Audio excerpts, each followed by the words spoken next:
Tunick and is it Doctor? Yes. Dr. John Sharpley. Katia is Australian and is a senior lecturer at UITM in music composition. Has a resume that we could be here all day, but widely published, widely loved. John Sharpley is living in Singapore, American originally, composer, performer. Yes. Human. Humans. So they're going to be playing a piece of Journey.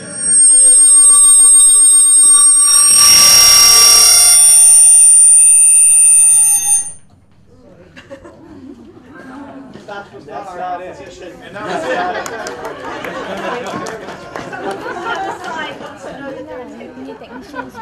The other side wants to know the sound is really bad. They say they're manipulating. This is from Creative Journeys, a composition by Katia Tunick. It's a book. It's a book by Katia Tunick and Ross Carey, and it's, I think, for sale. You can ask. Downstairs, but we'll talk about that later. This is also, we're also going to play some of John Sharpley's works, okay?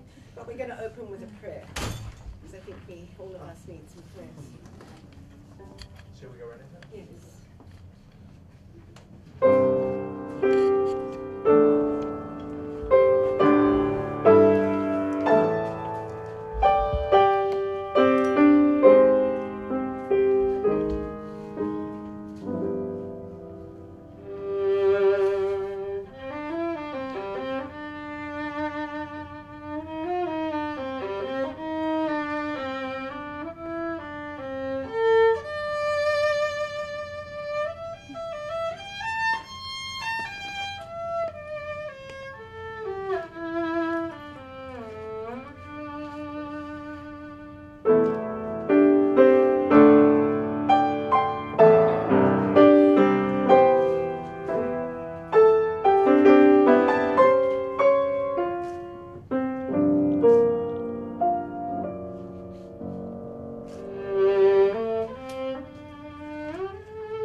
Long ago in the distant past, I used to collaborate with Ross Carey, and I had a piece called Prayer, which I had written for my best friend's wedding, literally, and it was a solo, but it was very short, so I just said to him it needed a beginning, middle, and end, and I thought that he would assume that there was an accompaniment part, but he just wrote a beginning, middle, and end, and so there's no accompaniment. It took me literally, and this melody is quite exposed to play, but it's based as a, he actually looked at the harmony, he maybe talked about it, and he looked at the flattened 13th and the potential for a jazz element. There's a 13th chord in bar G13 and 5, 6, 7 in bar 8, and it's pentatonic with a little bit of things mixed in. And when you hear the little sort of like, it's just basically the melody. So I've never played a piece like this before, and it's very exposed viola line, and it's just basically the piano and viola never actually play together. So it's, yeah. And this is, as I said, it's this book, Creative Journeys, which we published, and it's down for sale, so if you're short on ideas for Christmas gifts or birthday gifts, it's there. And it's got an analysis, it's got actually an introduction on the influence of Arab music on my work, and also the collaborative process. Ross wrote a bit about the collaborative process, and he wrote the program notes. So I was responsible for the viola part, and he was responsible for the piano part. Yes. Okay. So, into one. The next piece is from a set of pieces for viola and piano, and this is a movement called Into One. And what I'm interested in here are overtones. Does everybody know about overtones, upper partials of sound? And to give you an example, if I play a fundamental, a note, it's going to generate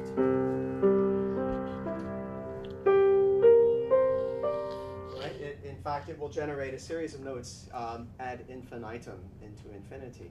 And what I'm very interested in is the spiritual possibility of the overtones, that they are in fact a gateway. If we go up, you might try it as an experiment yourself to see how you can go up the overtone ladder. This would be the first partial, the octave. The second partial is the perfect fifth above that. The third partial is the perfect fourth above that. The major third, etc., etc. Now we go 1, 2, 3, 4, 5, 6. The sixth partial is quite a beautiful one. That's the minor seventh above the fundamental. Then we can go onwards. Now, what if you go to 12? What if you go to 20? What if you go to 30? And it is possible through meditation to get into extremely high partials. And when you do, I'm sure it affects the pineal gland in some ways. It affects the brain. You can actually feel things happening in the brain. If you want to experience this, listen really carefully to how the upper partials are coming through. And I approach this through almost a sense of dissolve. What were to happen if we were to peel away what we call reality, if you were to peel away your words, your language, your name, yourself, your skin, in a way like Ibsen's onion, if you peel it away and you peel it away, what is there? When there's no more you, what is there? And in a sense, this is what this piece explores. Would you like an A?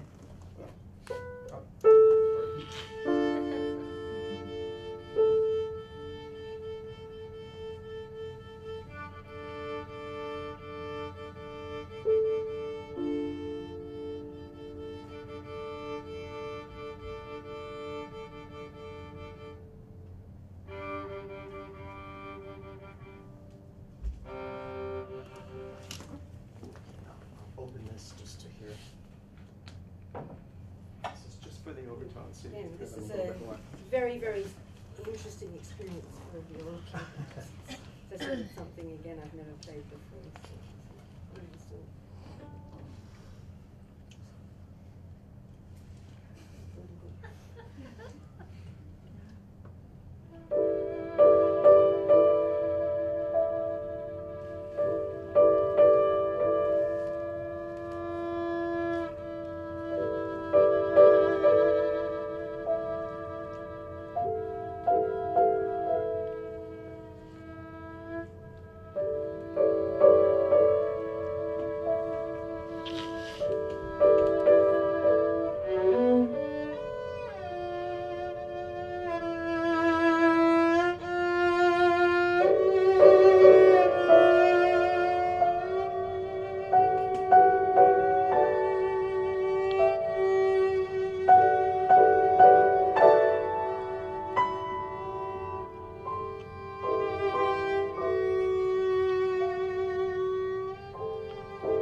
lid down, and it's a transcription for viola and piano, but it came from an opera, Aria the Opera. It's called Fences. And in fact, the opera was about Singapore and Malaysia. It was a love story. It was an opera about love that was forbidden in many ways. Chinese boy from Singapore falls in love with a Malay girl from Kuala Lumpur, and they meet in the early 60s in London. They're students, so it follows colonialism as well. They fall in love, but their families are completely against this, completely. They come back, and during this time, Singapore joins Malaysia in 1963. I put Singapore and Malaysia as lovers as well, that are ripped apart. So you all know that story. I'm from the other side of the causeway. It was a bit of it was an interesting opera too, because the officials, the political officials, were a bit ambivalent about this, but it was all based on absolute history. Everything came from historical information. And their families are completely against this, and it brings up these issues of race and religion and politics. And then Stephen, the boy, is caught up in riots and is hurt. And Nora's parents in Kuala Lumpur have decided that Stephen, who doesn't want or is ambivalent about converting, the parents cannot accept this, and so they've chosen a husband for her. And she sings this aria, which is called Torn, in which she thinks perhaps of the best solution maybe to take her own life because she loves Stephen. That's not going to work, and her parents want something else for her, and she's completely divided. So it's in this place in the opera she sings of this situation. So the viola, they say, is in the high range is the closest instrument to the human voice.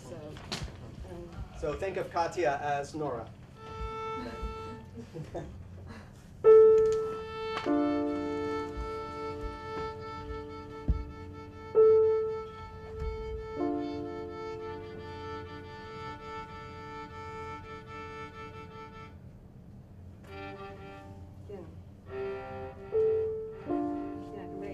One of the reasons I became a composer rather than a performer really is because I've never gotten over stage fright. I prefer to sit down and watch other people play my works rather than to do it myself, but sometimes you just have to get over your nerves and that. Okay. Okay.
Katia will switch to violin.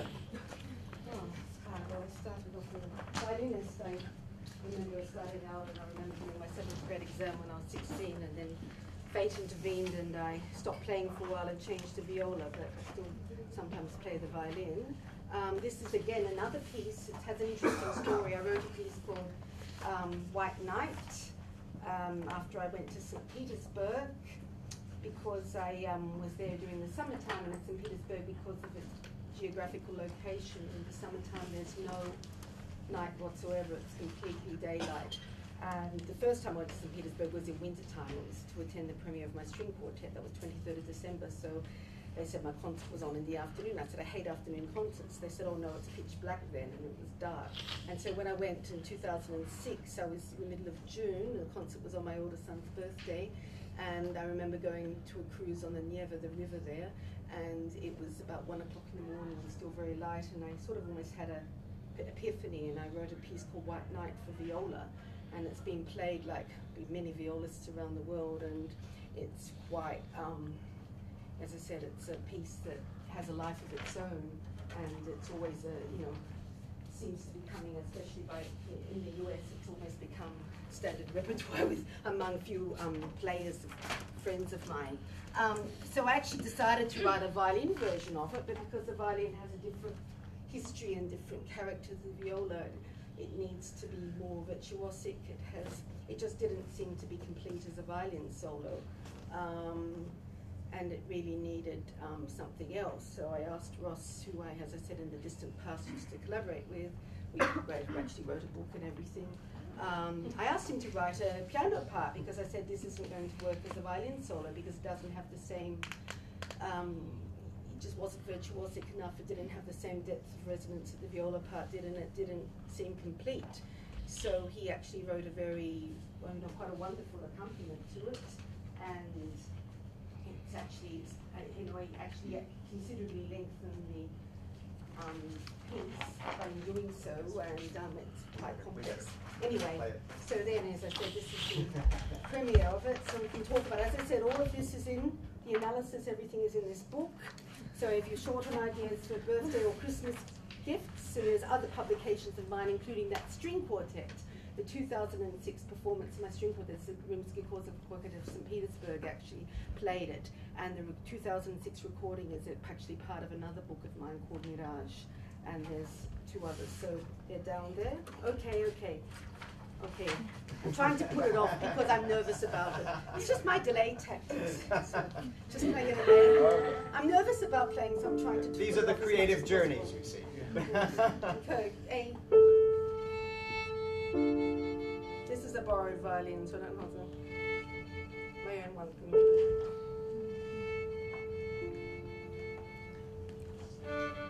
It's hard to play violin just after you play the viola. That's why I needed a bit of a break.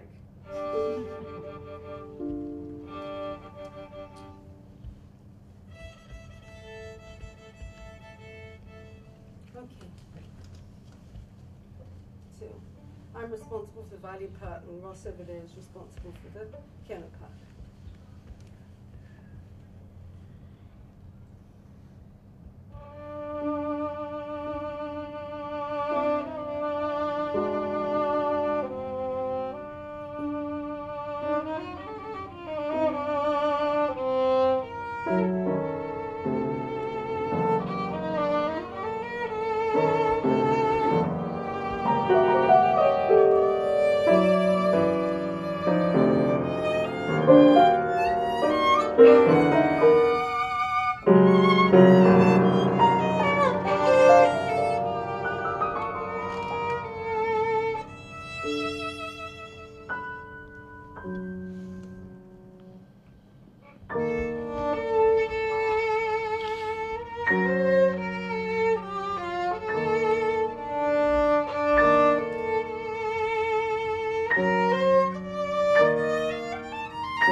But I'm not listed as a presenter. So it was a very interesting process in collaborating with Katia, because she left me entirely to my own devices when composing the accompanying part. Well, it's an equal part. But this is a White Nights, and one thing I know about, well, I've never been to Russia, like Katya, but I know about I'm half Russian, by the the way. importance of the bell in Russian culture. So I tried to illustrate that by the means of the piano sonority. So if you heard in the middle of the piece, there's some high kind of, this one?